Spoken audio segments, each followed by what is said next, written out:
UP के फतेहपुर जिले में देश में निष्पक्ष पत्रकारिता पर बढ़ रहे खतरे को रोकने के लिए पत्रकारों का एकजुट होना बहुत जरूरी है। ये बात मान्यता प्राप्त पत्रकार एसोसिएशन के राष्ट्रीय अध्यक्ष दिनेश त्रिवेदी ने यहां दीप गार्डन त्रिलोकीपुर में आयोजित अपने अभिनंदन समारोह में कही।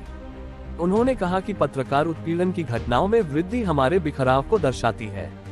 पत्रकारों को अपनी कलम से सत्य को उजागर करने के साथ साथ पत्रकारिता की शुचिता का भी ध्यान रखना होगा। राष्ट्रीय महासचिव डॉ. अनिल कटियार ने अपने संबोधन में पत्रकारिता मिशन की पवित्रता पर जोर दिया। उन्होंने कहा कि हमें समाज व देश के सजग प्रहरी की भूमिका में सदैव तत्पर रहना चाहिए, तभी हम देश के नव निर्माण में अपना सही योगदान दे पाएंगे। कार्यक्रम की अध्यक्षता करते हुए मान्यता प्राप्त पत्रकार एसोसिएशन के जिला अध्यक्ष खलीक अहमद जाफरी ने कहा कि पत्रकारिता को समाज का आईना बनाए रखने के साथ इसे आपसी प्रेम व भाईचारे का माध्यम भी बनाए रखने की जरूरत है। समारोह को प्रदेश सचिव मोहम्मद रशीद, रवि कश्यप, मोहम्मद आसिफ, वसीम शाह राजू, विकास त्रिवेदी, मनोज श्रीवास्तव, मोहम्मद रईस रहमानी, लईक अहमद, अरुण अस्थाना, गयास अहमद शेरवानी, डॉक्टर मो. खालिद मियां, श्रवण कुमार तिवारी, पंडित निर्मल सिंह यादव, डॉक्टर राजेश त्रिवेदी, नुसरत रमजान, अली कादी ने भी संबोधित किया। इस अवसर पर राष्ट्रीय अध्यक्ष दिनेश त्रिवेदी एवं राष्ट्रीय महासचिव डॉ. अनिल कटियार ने मान्यता प्राप्त पत्रकार एसोसिएशन के संयोजकों को नियुक्ति पत्र प्रदान किए, जिसमें रवि कश्यप को अवध क्षेत्र, मोहम्मद सरताज को प्रयागराज मंडल, अरुण अस्थाना को कानपुर, संदीप अस्थाना को उन्नाव, डॉक्टर मोहम्मद खालिद मियां को कौशाम्बी, मोहम्मद आसिफ को फतेहपुर जिला एवं वसीम शाह राजू को फतेहपुर शहर संयोजक नियुक्त किया गया। इससे पहले राष्ट्रीय अध्यक्ष श्री दिनेश त्रिवेदी एवं महासचिव डॉ. अनिल कटियार का फतेहपुर प्रथम आगमन पर भव्य स्वागत किया गया। 2 दर्जन चौपहिया वाहनों के काफिले के साथ शहर के नौवाबाग, लोधीगंज, ज्वालागंज, बाकरगंज, पत्थरकटा चौराहा, जोनेहा चौराहा आदि विभिन्न स्थानों पर दोनों पदाधिकारियों का जोरदार स्वागत किया गया। अध्यक्ष एवं महासचिव ने इसके लिए मोहम्मद रशीद, रवि कश्यप, मो.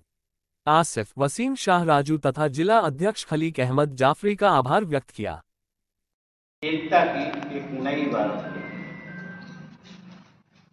वास्तव में पत्रकार है क्या? एक छोटे से बात से वो सारी बात कह देता है, चाहे हमारी वो जिम्मेदारी हो, चाहे हमारा वो कर्म हो, वो उसी वाक्य से ही निकल आता है और समाज में उसका कितना महत्व है वो भी उसी वाक्य से निकलता है। तो क्या कहें, बड़े भाई लोग बैठे हुए हैं, इनके सामने तो मैं बहुत छोटा सा बच्चा हूँ और इन लोगों से सदैव आशीर्वाद की कामना चाहूँगा। जिस तरह ये फतेहपुर में आए हैं, अगर कोई त्रुटि हुई तो छोटे भाइयों से उसको क्षमा करें और इसी तरह सदैव फतेहपुर आते रहें और हमारे यहाँ के पत्रकारों की आवाज़ उठाते रहें। बस यही से कहूँगा और अपने शब्दों में यही से विराम दूंगा। साप्ताहिक कारखाने के संपादक और एक अच्छे लेखक, ये अच्छे मतलब उसमें मुशायरा वगैरह जाते हैं और एक अच्छे वक्ता भी हैं। इनके विषय में क्या कहा जाए, इनके विषय में कहने का मतलब है सूर्य को दिया दिखाना। हमारे बीच हमारे बड़े भाई हम सबकी नमस्ती करते हैं, इससे बड़ा सौभाग्य हमारा क्या हो सकता है। और आज के कार्यक्रम को सफल बनाने के लिए जो भूमिका तैयार की हमारे डॉक्टर संयोजक हमारे सचिव प्रदेश के हैं इन्होंने समझते कि कई जगहों पर आज जाकर कराए हैं, देखे हैं और ये पहला मौका था। ये इनके लिए सौभाग्य की बात है कि राष्ट्रीय के अधिकारियों को उनके सामने मुद्दा यहाँ पर हम सबको दर्शन कराए हुए। साथियों, पत्रकारिता का जो स्तर चल रहा है उसको देखते हुए मतलब विडंबनाएं बंधुओं, आपके फतेहपुर आगमन पर आपके स्वागत से इतना अभिभूत हुआ हूँ कि अभिवादन है। और सतीश जी भी कह रहे थे शुरुआत में एक जगह खाएंगे होना कि पत्रकार को बोलता होना चाहिए, तो पत्रकार बोलता कम है, बोलता कम है, लिखता ज़्यादा है। उससे लिखवा ज़्यादा लीजिए, बोल नहीं पाएगा। टू दी पॉइंट तो बोल जाएगा वो, लेकिन भूमिका नहीं मान पाएगा, है ना। सत्यता भी नहीं होती है।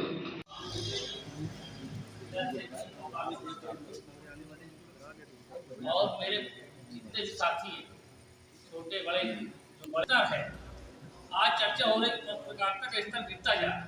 आखिर ये क्यों गिरता जा रहा है, इस पर विचार शुरू। आजकल पत्रकारिता का स्तर गिरने का सबसे बड़ा रीजन ये है कि वो लोग पत्रकार बन चुके हैं जिनको कलम चलाने की तमीज ही नहीं, लिखना भी नहीं जानते, वो भी आज खबरें पे जा खबरें लिख रहे हैं। और न जाने किस तरह खबरें लिख रहे हैं। सोशल मीडिया प्लेटफॉर्म पे आप जाए तो ऐसी ऐसी खबरें लिखते हैं कि उन शब्दों का कोई अर्थ ही नहीं होता। अभी अंकल जी की पत्रकारिता की बात बहुत अच्छी बात थी। प्लीज पत्रकारिता कहीं ना कहीं जिस स्तर से लोगों को दूर हो जाता है, क्योंकि उसको अपना परिवार भी चलाना, बच्चे भी चलाना, जितने भी यहाँ पे लोग बचे हैं सबके अंदर है कहीं ना। अगर ये नहीं है तो वो अपना परिवार कैसे चलाए, क्योंकि कोई आया नहीं, सोर्स ऑफ इनकम उनके पास कुछ है नहीं। अगर वो पत्रकार ठेकेदारी कर रहा है, ये पत्रकार का बिल्ला उनको चाहिए, माफिया है उनको तो पत्रकार का बिल्ला चाहिए। और ऐसे लोग ही बड़े बड़ी जगह पे बैठे हुए हैं और वही सब सिस्टम चला रहे हैं। तो हम अगर सही मायने में हम पत्रकार हैं तो हमको उन लोगों से दूर रह के अपनी कलम को इतना मजबूत करना चाहिए कि पत्रकार की आवाज जब गूंजे तो पूरी दुनिया में गूंजे। कहते हैं कि कलम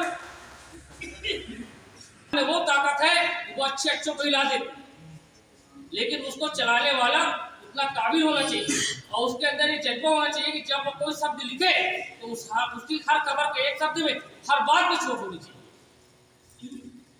लेकिन यहाँ पे वो चीज नहीं देखने को मिलती।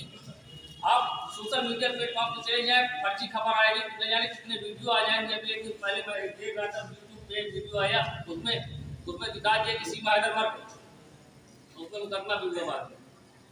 फिर उसके बाद कुछ दिन बाद एक वीडियो आया कि उसका हस्बैंड खत्म हो गया। और ये सब चीजें देखने के लिए लोग उत्साहित हैं। समाज में क्या हो रहा है, इन बातों को तो विचार ही रहे। हमारे यहाँ से एक पत्रकार जाता है किसी गांव में कवरेज के लिए,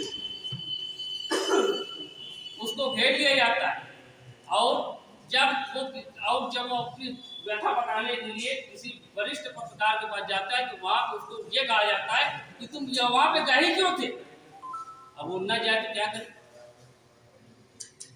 तो इन सब चीजों को छोड़ के आप संगठित होइए, एक होइए और जो नारा दिया जाता है पत्रकार एकता जिंदाबाद, तो उसको साकार करके दिखाएं। और अगर हमारे किसी भी साथी के साथ कभी भी कोई अन्याय होता तो उसके खिलाफ एकजुट होकर आवाज उठाए। ये ना सोचे ये सही था कि गलत था, उसका विचार विमर्श।